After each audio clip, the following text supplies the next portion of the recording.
এটি আমাদের কোরবানির পশু এবং পশুটি হচ্ছে গরু। গরুটির নাম রাখা হয়েছে ছাগল। সুতরাং এখন ছাগলটিকে কোরবানি দেওয়ার পূর্ব প্রস্তুতি নেওয়া হচ্ছে।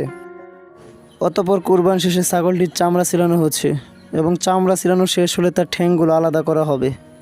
চামড়া ছিলানো শেষে চলছে ছাগলটির রান আলগাকরণের প্রক্রিয়া এবং রান আলগা করে প্রথমেই গাছে ঝুলানো হবে এবং তারপর চাকু দিয়ে তার থেকে চেষে চেষে মাংস আলাদা করা হবে।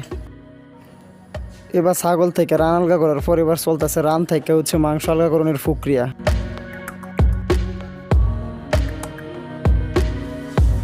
রান থেকে মাংস আলগা করা শেষ হয়েছে পরে তার সেই মাংস লয়ে যাইতেছে হচ্ছে বানাইবার লাগিয়া। এখন চলতেছে তাড়াতাড়ি মাংস বানানি, কারণ দুপুর গোনায় আসতেছে, মাংস দিয়ে খাইতে গো।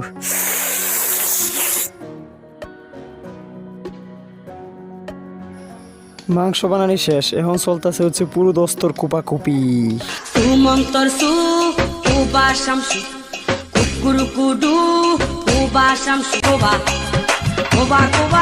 জুরে কুবা বাই দা ওয়ে কুবাকুবি শেষ, এখন মাংস বন্ডকের কাজ চলতেছে, একটু পরেই হবে খানা পিনা।